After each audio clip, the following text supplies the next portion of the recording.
Honda Activa scooter segment में काफ़ी बड़ा नेम, काफ़ी ज़्यादा सेल्स नंबर लेके आने वाला स्कूटर। और 2024 में ये स्कूटर आया अपने इलेक्ट्रिक आइट्रेशन में, होंडा एक्टिवा इलेक्ट्रिक के फॉर्म में।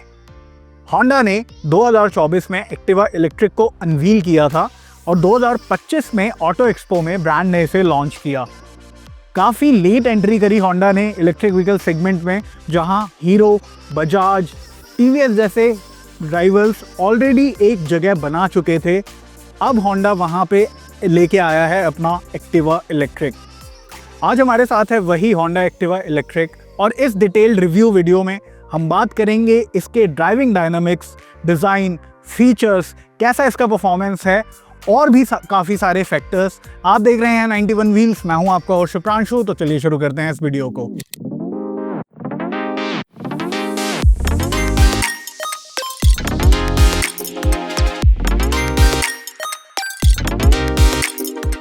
सबसे पहले अगर हम डिज़ाइन की बात करें तो ये एक एडवांस ईवी प्लेटफॉर्म पे बना हुआ स्कूटर है और ब्रांड ने यहाँ पे जो सिलुएट है वो इसके आइस काउंटर पार्ट के जैसा ही ट्रेपेजॉइडियल डिज़ाइन यहाँ पे रखा है विद प्रैक्टिकल एलिमेंट्स जो आपको आइस मॉडल में भी मिलते हैं। अगर आप सबसे पहले फ्रंट को देखेंगे तो फ्रंट में आपको आइस मॉडल में हैंडल बार माउंटेड हेडलैम्प मिलते हैं, बट इलेक्ट्रिक को अलग बनाने के लिए यहाँ पे ब्रांड ने एलईडी डीआरएल दे दिया है। ये काफ़ी एक स्लीक एलईडी डीआरएल दिया है और डुअल टोन ट्रीटमेंट आपको यहाँ पे मिल जाता है। आपको यहाँ पे पियानो ब्लैक का फिनिश मिलता है एक्टिवा ई के बैच के साथ। इसके अलावा आपको यहाँ पे ग्लॉस पेंट मिल जाता है, ग्रे कलर अगर आप ले रहे हैं तो यहाँ पे आपको एक ग्लॉस पेंट मिलता है। एप्रन पे जब आप आते हैं तो एप्रन पे आपको कोई शार्प लाइंस नहीं दिखेंगी, थोड़ा सा कर्वी एप्रन देखने के लिए मिलता है। एंड यहाँ पे एप्रन माउंटेड एलईडी हेडलैम्प मिल जाते हैं। नीचे अगर हम बात करें तो ये जो आपका फ्रंट मडगार्ड है इसमें भी थोड़ा डुअल टोन ट्रीटमेंट दिया गया है। आगे आपको ब्लैक ट्रीटमेंट मिल जाता है और पीछे आपको बॉडी कलर ट्रीटमेंट मिलता है। यहाँ पे आपको 12 इंच के टायर्स मिलते हैं, डायमंड कट अलॉय व्हील्स मिल जाते हैं और डिस्क ब्रेक मिल जाते हैं अगर आप टॉप स्पेक वेरिएंट ले रहे हैं। अगर आप बेस वेरिएंट ले रहे हैं इसका तो आपको अलॉय व्हील्स वहाँ भी मिलेंगे बट डायमंड कट नहीं मिलते हैं। इसके अलावा जब हम साइड प्रोफाइल पे आते हैं तो साइड प्रोफाइल पे भी कुछ ज़्यादा शार्प लाइंस या फिर बहुत ज़्यादा शार्प पार्ट्स नहीं दिए गए हैं। काफ़ी एक मिनिमलिस्टिक सा डिज़ाइन दिया गया है। एक आपको ये बॉडी लाइन मिल जाती है, एक यहाँ पे एयर स्कूप मिल जाता है जो देखने में अच्छा लगता है। इसके अलावा काफ़ी एक स्लीक सा साइड प्रोफाइल मिल जाता है, स्लीकली इंटीग्रेटेड फुटरेस्ट मिल जाता है। इसे आप आराम से यहाँ पे निकाल सकते हैं और जब आप इसे बंद करेंगे तो ये काफ़ी स्लीकली इस बॉडी पैनल के साथ इंटीग्रेट हो जाता है। सीट की अगर बात करें तो सीट में भी आपको डुअल टोन ट्रीटमेंट मिल जाता है, ग्रे एंड ब्लैक का। ब्लैक स्टिचिंग आपको यहाँ पे मिलती है। तो ओवरऑल साइड प्रोफाइल और फ्रंट प्रोफाइल को काफ़ी मिनिमलिस्टिक रखा गया है, एक शार्प डिज़ाइन नहीं दिया गया है। फैमिली स्कूटर है तो डिज़ाइन को भी उस हिसाब से रखा गया है। जैसे ही आप रियर में आते हैं तो आपको एक ये पिलियन ग्रैब रेल मिलता है ब्लैक कलर में। नीचे आपको एक स्लीक एलईडी टेल लैम्प देखने के लिए मिल जाता है। एलईडी टर्न इंडिकेटर्स आपको आगे और पीछे दोनों तरफ ही मिलते हैं। एक्टिवा इलेक्ट्रिक की बैजिंग आपको यहाँ पे मिल जाती है और इसके अलावा पीछे भी एक वो स्लीक प्रोफाइल मेंटेन किया गया है इसे एक मिनिमलिस्टिक लुक देने के लिए। फुटरेस्ट एरिया की अगर हम बात करें तो फुटरेस्ट एरिया में भी आपको ज़्यादा कुछ नहीं मिलता है। आपको यहाँ पे 2 कभी होल्स मिल जाते हैं, छोटे कभी होल्स हैं जहाँ पे आप अपना फ़ोन रख सकते हैं या फिर आप वहाँ पे कुछ अपने डॉक्यूमेंट्स रख सकते हैं। इसके अलावा आप ज़्यादा कुछ बड़ी चीज़ वहाँ पे नहीं रख सकते। सो ओवरऑल जो डिज़ाइन है स्कूटर का वो काफ़ी एक मिनिमलिस्टिक डिज़ाइन है।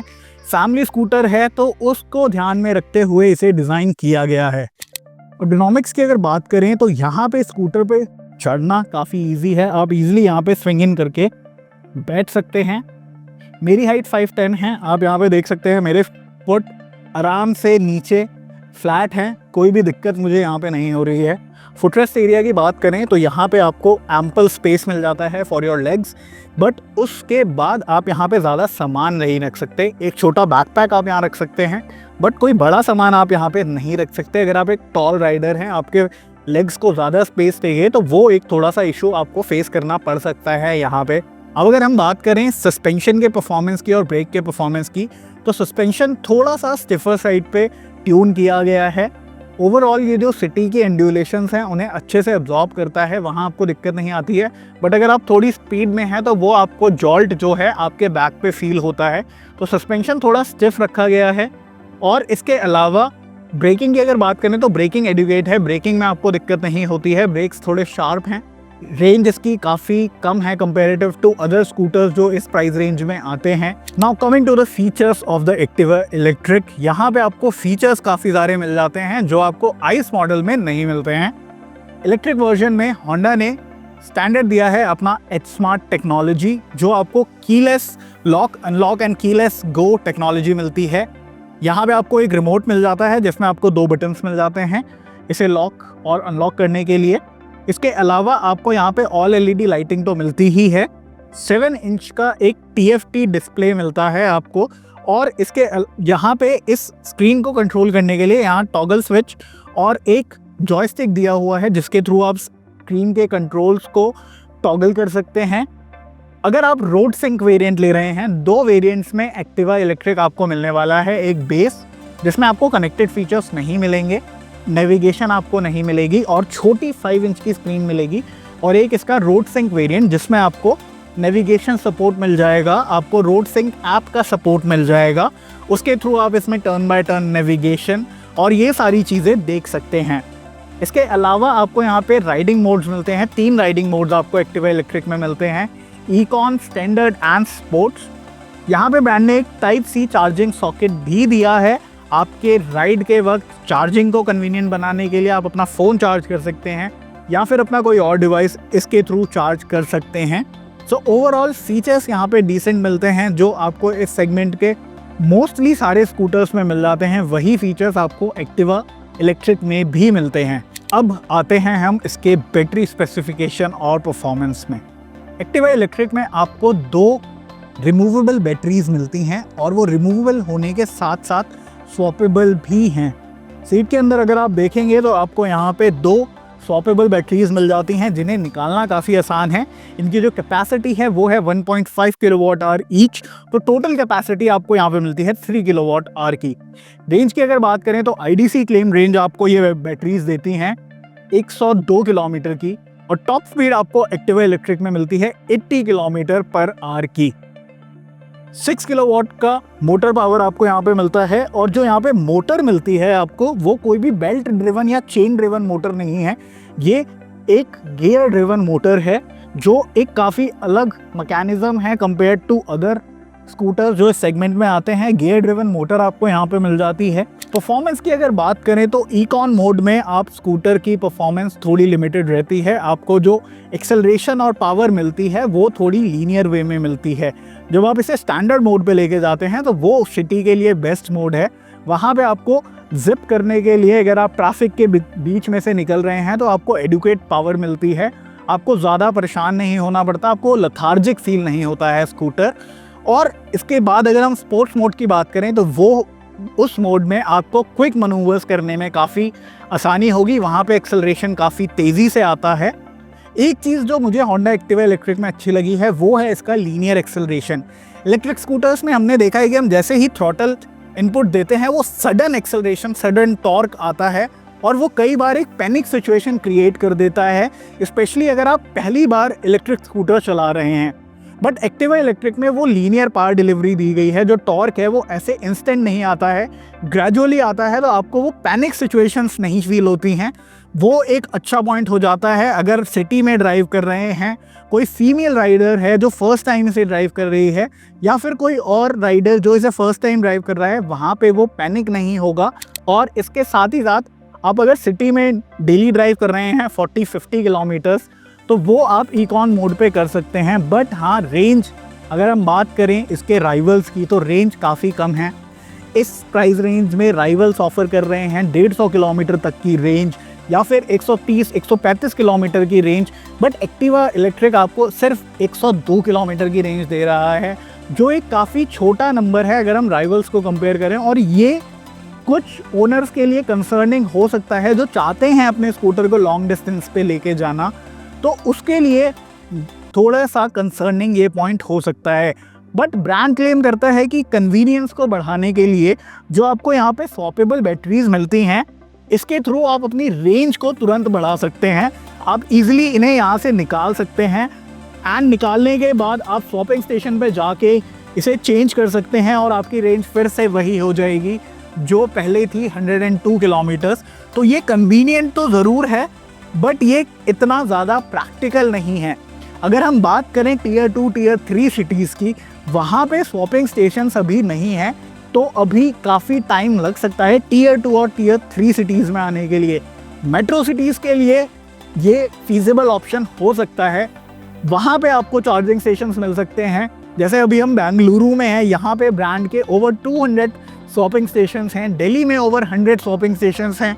बट अगर हम बात करते हैं किसी टीयर 2 सिटी की, सपोज हम दिल्ली एनसीआर के किसी छोटे शहर की बात करें हैं जहाँ पे स्वैपिंग स्टेशन नहीं है, तो वहाँ पे यहाँ दिक्कत हो सकती है, जहाँ कोई भी होम चार्जिंग या फिर चार्जिंग स्टेशन पे चार्ज करने का ऑप्शन नहीं दिया गया है। तो वो एक इसका डाउनसाइड ज़रूर है, और वो एक मेजर नेगेटिव है। काफ़ी सारे ओनर्स के लिए वो एक मेजर नेगेटिव होने वाला है। एक्टिवा इलेक्ट्रिक में ये चीज़ थोड़ी सी परेशान ओनर्स को कर सकती है। तो एक स्कूटर आप लेते हैं उसकी प्रैक्टिकलिटी के लिए। स्कूटर्स जाने जाते हैं अपनी प्रैक्टिकलिटी के लिए।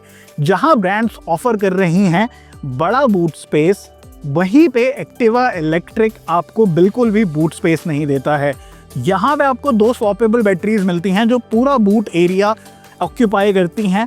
तो वो एक बहुत मेजर डाउनसाइड है एक्टिवा इलेक्ट्रिक के लिए, क्योंकि आप यहाँ पे कुछ भी कैरी नहीं कर सकते हैं। आप अंडर सीट स्टोरेज के नाम पे आपको एक छोटा सा एरिया मिलता है, जहाँ हमने अभी अपना ये माइक कवर रखा हुआ है, और इसके बाद यहाँ पे कोई स्पेस इतना बचता नहीं है। ब्रांड ने यहाँ पे 2 लगेज हुक्स ज़रूर दिए हैं, 2 छोटे कभी होल्स दिए हैं, बट वो इतने ज़्यादा प्रैक्टिकल नहीं है। अगर आपको ज़्यादा सामान ले रहे हैं, अगर आप ग्रॉसरी शॉपिंग के लिए जा रहे हैं, तो आप सीट के नीचे कुछ नहीं रख सकते। हालांकि ब्रांड एक फ्रंट ज़रूर ऑफर कर रहा है एज पार्ट ऑफ एसेसरी, जो आपके इस एरिया में लग जाएगा, बट उसके लिए आपको एडिशनल 2500 पे करना पड़ेगा। तो प्रैक्टिकलिटी के मामले में एक्टिवा इलेक्ट्रिक बाकी स्कूटर्स से नीचे ज़रूर है। बाकी स्कूटर्स जहां बड़ा अंडर सीट स्टोरेज ऑफर कर रहे हैं, बड़े कभी होल्स ऑफर कर रहे हैं, वहीं पे एक्टिवा इलेक्ट्रिक बिल्कुल भी स्पेस ऑफर नहीं कर रहा है।